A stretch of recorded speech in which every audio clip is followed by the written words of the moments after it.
What's going on? Derek with DoorDash Diaries. This is episode number 4. We're going to title this The Unpleasables, and I'm also going to give you a couple quick, simple tips to help you better in your dashing if you decide to do so, or if you're watching this and you've already been doing it a while.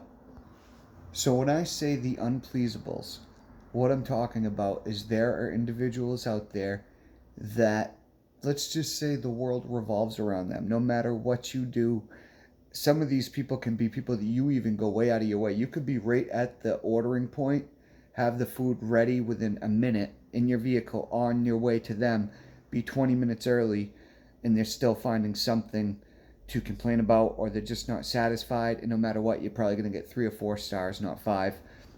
And these are the people I'm calling the unpleasables. They're out there and they exist. So you cannot let that impact you, especially when it comes to your customer ratings, because if you are doing your job and you have a good customer rating for the most part, then one ding to that isn't really going to impact it or affect it. So I wouldn't worry too much about that, but be aware that there are people out there called the unpleasables. No matter what you do, no matter how hard you try, you cannot please them. So I consider this a tip. So right now, it's a little after 5 p.m. here. I dash in the state of Maine, and I know that it's rush hour. I know that all the places are crammed. So what I do is, and the beauty of door dashing is you get to pause your dashes. You can do this up to, like, I don't know how many times, but for quite a few times, and they pause for 35 minutes each time. So I pause mine until about 5:30 to 6 o'clock when it dies down a little bit. That's tip number 1. Tip number 2. You may get some orders that are like $7 or $8 and they're like 7, 8, 9 miles. The thing with these orders generally, a lot of the times, and especially if it's like 7, 8, or 9 and there's some change too, they almost always end up being more than what is stated. What's also good about these is that, say you do drive 8 or 9 miles and it ends up being $9 to $12.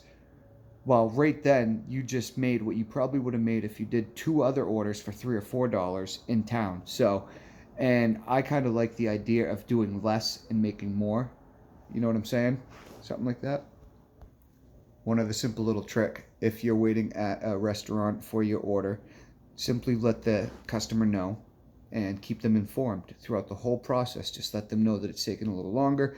They appreciate the little things, trust me. All you gotta do is put yourself in their shoes. Imagine if it was you ordering the food, what would you do?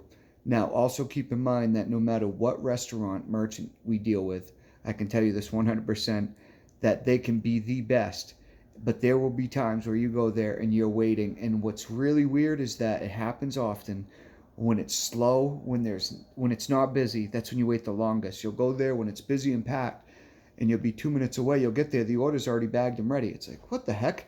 I happened to say something to one of the staff at IHOP today, and they're one of my favorite places, but I said, oh, it's just weird that when you guys are packed, it's like the food's ready, and then now and she just kind of walked away. But I weren't saying it in a degrading way or a mean way, but it's true. And yeah, anyways, Derek with DoorDash Diaries, episode number 4.